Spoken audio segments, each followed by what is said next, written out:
আজকের প্রথম খবরটা হলো ওয়াকফ জোরদার মামলা না হলে আদালত ঢুকতে পারবে না বললেন প্রধান বিচারপতি।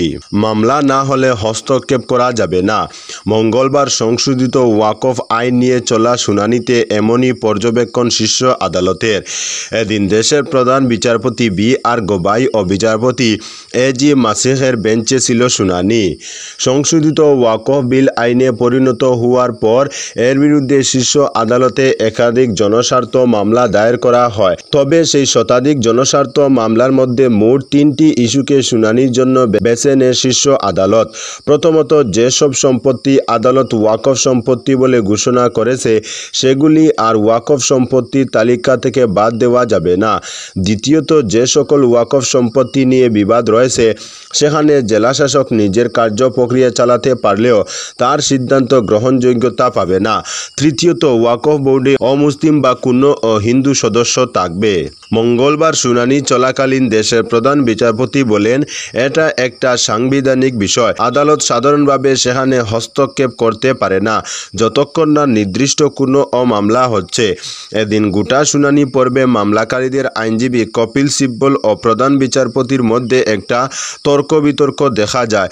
সিব্বলের দাবি, সংশোধনী ওয়াকফ আইন সংবিধানের অনুচ্ছেদ 14, 25 ও 26কে লঙ্ঘন করেছে। তার কথা, এই আইন ওয়াকফ সম্পত্তিকে রক্ষা করার জন্য, কিন্তু ওয়াকফ সম্পত্তি দখল করার জন্য সংশোধনী আইনটি তৈরি করা হয়েছে। ওয়াকফ দানের সম্পত্তি, এটি অন্য কাউকে হস্তান্তর করা যায় না। একবার যেটি ওয়াকফ সম্পত্তি আয়ত্তাভুক্ত হয় তা চিরকাল ওয়াকফই থাকে। সিব্বলের সওয়াল শোনার পর প্রধান বিচারপতি বি.আর. গবাই বলেন, এমনটাই তো হয়। আমি মন্দিরের ক্ষেত্রেও দেখেছি, আমি দরগায় যাই, সেখানেও এইটাই হয়। এরপর বিচারপতির আরও দাবি, যতক্ষণ না কোনো নির্দিষ্ট ও জোরদার মামলা হচ্ছে ততক্ষণ আদালত এতে ঢুকতে পারবে না। আজকের পরবর্তী খবরটি হলো শ্রীভূমি তথা করিমগঞ্জ কংগ্রেসের টিকিট বাণিজ্যের বিস্ফোরণ। শামীম চৌধুরীর বিরুদ্ধে পুলিশের দ্বারস্থ আসান। সীমান্ত জেলা করিমগঞ্জের রাজনীতিতে নতুন বিস্ফোরণ। বরাক উপত্যকা কংগ্রেসের অভ্যন্তরীণ গণ্ডগোল এবার প্রকাশ্যে। শতবর্ষ প্রাচীন দল ভারতীয় জাতীয় কংগ্রেসের করিমগঞ্জ তথা শ্রীভূমি জেলায় এবারের পঞ্চায়েত নির্বাচনে টিকিট বন্টন নিয়ে দুর্নীতির অভিযোগ ধরেই ঘুরছে বাতাসে। তবে এবার সেই অভিযোগ পেল তথ্য প্রমাণের ছোঁয়ার সঙ্গে আইনি রূপও। প্রাক্তন জেলা কংগ্রেস সাধারণ সম্পাদক বজলুল হক চৌধুরী আসান সদর থানায় মামলা দায়ের করেছেন প্রদেশ কংগ্রেসের সাধারণ সম্পাদক তথা প্রভাবশালী নেতা আমিনুর রশিদ চৌধুরী উর্ফে শামীমের বিরুদ্ধে। মামলা অনুযায়ী কংগ্রেস টিকিটের জন্য বিপুল অঙ্কের টাকা নেওয়া এবং সেই প্রতিশ্রুতি ভঙ্গ করে টিকিট বিক্রির গুরুতর অভিযোগ উঠেছে শামীমের বিরুদ্ধে। গোটা ঘটনার সূত্রপাত এক ভাইরাল ভিডিও ঘিরে। শ্রীমন্ত খানিশাইল বাসাইল জেলা পরিষদ আসনের কংগ্রেস নেতা সেলিমউদ্দিন টিকিট বঞ্চিত হয়ে ভিডিওর মাধ্যমে দলের শীর্ষ নেতৃত্বের বিরুদ্ধে টাকার বিনিময়ে টিকিট দেওয়ার অভিযোগ আনেন। ভিডিওটি ভাইরাল হতেই কংগ্রেসের জেলা নেতৃত্ব ও প্রদেশ স্তরের ভূমিকায় প্রশ্ন উঠতে শুরু করে। সেলিমউদ্দিনের দাবি, শ্রীভূমি তথা করিমগঞ্জ জেলা কংগ্রেস সভাপতি রজত চক্রবর্তী ও প্রদেশ কংগ্রেস সাধারণ সম্পাদক শামীমের নেতৃত্বেই টিকিট বিক্রির এক সংঘবদ্ধ চক্র গড়ে উঠেছে। ভিডিওতে দলের অভ্যন্তরীণ টিকিট বন্টন প্রক্রিয়ার নানা অনিয়ম, অযোগ্য প্রার্থীদের দলীয় মনোনয়ন এবং যোগ্যদের বঞ্চনার চিত্র ফুটে ওঠে। সেলিমের ভিডিও সামনে আসতেই এবার আরেক টিকিট বঞ্চিত কংগ্রেসের একদা প্রভাবশালী নেতা আসান চৌধুরী তার অভিজ্ঞতা ও অভিযোগ তুলে ধরেন থানায় মামলা দায়েরের মাধ্যমে। মামলার বিবরণ অনুযায়ী করিমগঞ্জ জেলার লক্ষ্মীবাজার জেলা পরিষদ আসনে তার আতিয়া আমিনা বেগম কংগ্রেসের প্রার্থী হওয়ার ইচ্ছা প্রকাশ করেন। দলীয় টিকিট পাওয়ার লক্ষ্যে 9 এপ্রিল 2025 তারিখে করিমগঞ্জ শহরের একটি অভিজাত হোটেলে আয়োজিত কংগ্রেসের প্রার্থী বাছাই পর্বে তিনি নির্দ্বিধায় নির্বাচিত হন। সেই নির্বাচনী প্রক্রিয়া তদারকিতে ছিলেন শামীম চৌধুরী। তবে নির্বাচনী ফল প্রকাশের আগে শামীম আসান চৌধুরীকে বলেন, প্রদেশ ও জেলা নেতৃত্বকে খুশি করতে হলে 9 লক্ষ টাকা দিতে হবে। এর মধ্যে 5,50,000 টাকা তার নিজের হাতে দিতে হবে। শর্ত, টিকিট না পেলেও টাকা ফেরত দেওয়া হবে। এই আশ্বাসে আসান সাক্ষীদের সামনে 4 লক্ষ টাকা নগদ তুলে দেন শামীমের হাতে। অবশিষ্ট 1.5 লক্ষ টাকা টিকিট নিশ্চিত হলে দেওয়ার কথা ছিল, কিন্তু পরে জানা যায় আরও বেশি অর্থ নিয়ে অন্য প্রার্থীর হাতে তুলে দেওয়া হয় সেই টিকিট। আজও ফেরত আসেনি সেই 4 লক্ষ টাকা। শুধু এখানেই থেমে থাকেননি শামীম চৌধুরী। আহসানের অভিযোগ, তার বিরুদ্ধে এই বিষয় জনসমক্ষে তোলার জন্য মানহানির মামলা করেন শামীম। শুধু তাই নয়, সংবাদ মাধ্যমের যে সকল প্রতিনিধি এই খবর প্রকাশ করেছেন তাদের বিরুদ্ধেও মামলা দায়ের করা হয়। আহসান চৌধুরী বলেন, আজ থেকে নয়, বহুদিন ধরেই বলে আসছি বরাক উপত্যকায় এক চক্র কংগ্রেসকে ধ্বংসের পথে নিয়ে যাচ্ছে। এই চক্রের মাথায় রয়েছেন শামীম চৌধুরী। তার নেতৃত্বেই দলীয় টিকিট বাণিজ্য, প্রতারণা ও দালাল সংস্কৃতি চলছে।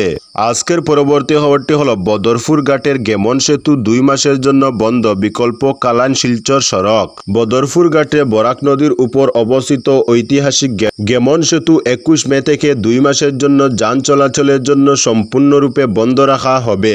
ভারতের সড়ক পরিবহন ও মহাসড়ক মন্ত্রকের অধীনস্থ national highways and infrastructure development corporation লিমিটেডের পক্ষ থেকে এই সিদ্ধান্ত গৃহীত হয়েছে।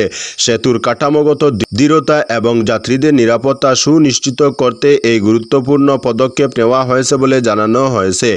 কাছাড় জেলার অন্তর্গত কিলোমিটার 200.894 অবস্থিত সেই সেতুটি 359.80 মিটার দৈর্ঘ্যের এবং জাতীয় সড়ক নং 44 বর্তমান 6 নম্বরের অংশ। 3 জুলাই এক প্রজ্ঞাপনের মাধ্যমে এই সড়ক পরিসরটি NHIDCL-কে দায়িত্বভার অর্পণ করে মন্ত্রক। অঞ্চলটির যাতায়াত ব্যবস্থার এক অত্যন্ত গুরুত্বপূর্ণ সংযোগকারী হিসেবে পরিচিত গেমন সেতুটি বহুদিন ধরেই যাত্রী ও মালবাহী গাড়ির চলাচলে নির্ভরযোগ্য মাধ্যম হিসেবে কাজ করে আসছে। সেতুর কাঠামোগত মেরামতির জন্য 21 মে থেকে 20 জুলাই পর্যন্ত সব ধরনের যান চলাচলের উপর নিষেধাজ্ঞা আরোপ করা হয়েছে। Control of national highways act 2002 এর ধারা 31 ও 33 মোতাবেক এই নির্দেশ কার্যকর হচ্ছে। সেতুর টেকসইতা ও ভবিষ্যতে নিরাপত্তা বৃদ্ধির লক্ষ্যে এটি একটি সময়োপযোগী ও দূরদর্শী পদক্ষেপ হিসেবে বিবেচিত হচ্ছে। ভারত সরকারের ভারতমালা প্রকল্পের অংশ হিসেবে NHIDCL-এর সড়ক পরিকাঠামোর উন্নয়ন ও রক্ষণাবেক্ষণে অগ্রণী ভূমিকা পালন করে চলছে। যদিও এই সিদ্ধান্ত কিছুটা সময়ের জন্য স্থানীয় যান চলাচলে প্রভাব ফেলবে, তবুও এটি দীর্ঘমেয়াদী নিরাপত্তা ও মনোনয়নের স্বার্থে এই ইতিবাচক উদ্যোগ।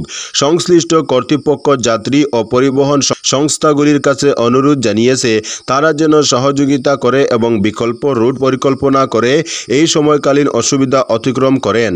আজকের পরবর্তী খবরটি হলো, মেঘালয়ের কুলিয়াঙ্গে 6 নং জাতীয় সড়কে যান চলাচল স্বাভাবিক, সতর্কতা অবলম্বনের আহ্বান। টানা বৃষ্টির কারণে মেঘালয়ের কুলিয়াঙ্গে 6 নং জাতীয় সড়কে প্রায় 5 ঘন্টা যান চলাচলে ব্যাঘাত ঘটলেও বৃষ্টিপাতের পরিমাণ কমে আসায় মঙ্গলবার বিকেল 4:30 নাগাদ সড়কে গাড়ি চলাচল আংশিকভাবে স্বাভাবিক হয়। প্রশাসনের পক্ষ থেকে জানানো হয়েছে, রাস্তায় যান চলাচল শুরু হলেও এখনও কিছু স্থানে সড়কের পিচ ডালা অংশ পিচ্ছিল ও দুর্বল অবস্থায় রয়েছে।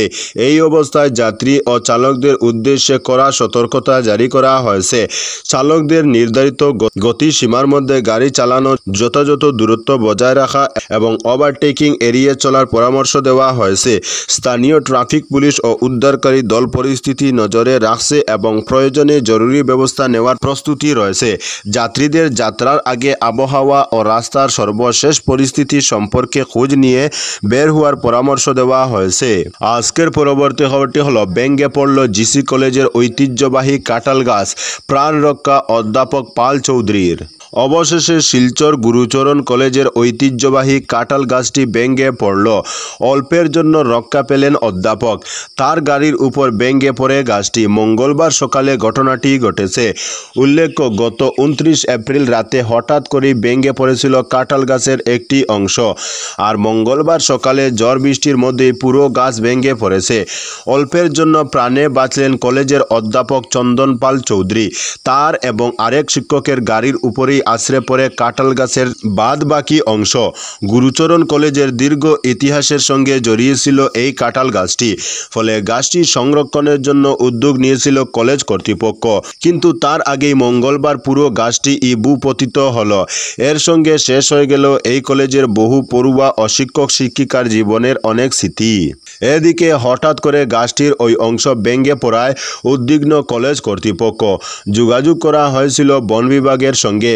কলেজের উদ্ভিদ বিভাগ গাছটিকে নিয়ে গবেষণা শুরু করে গিয়েছিল। ঝড় তুফান ছাড়া ঠিক কী কারণে হঠাৎ করে গাছটির একটি বড় অংশ পড়ে যায় তা নিয়ে গবেষণা শুরু করে দেয় উদ্ভিদ বিভাগ। তবে প্রাথমিকভাবে মনে করা হয়েছিল কোনো ধরনের পোকা হয়তো গাছটিকে আক্রমণ করে ফাফড়া করে দিয়েছে। তো বন্ধুরা, আজকের জন্য এতটুকু। পরবর্তী কোনো নতুন ভিডিওতে দেখা হবে, তখন অবধি ধন্যবাদ।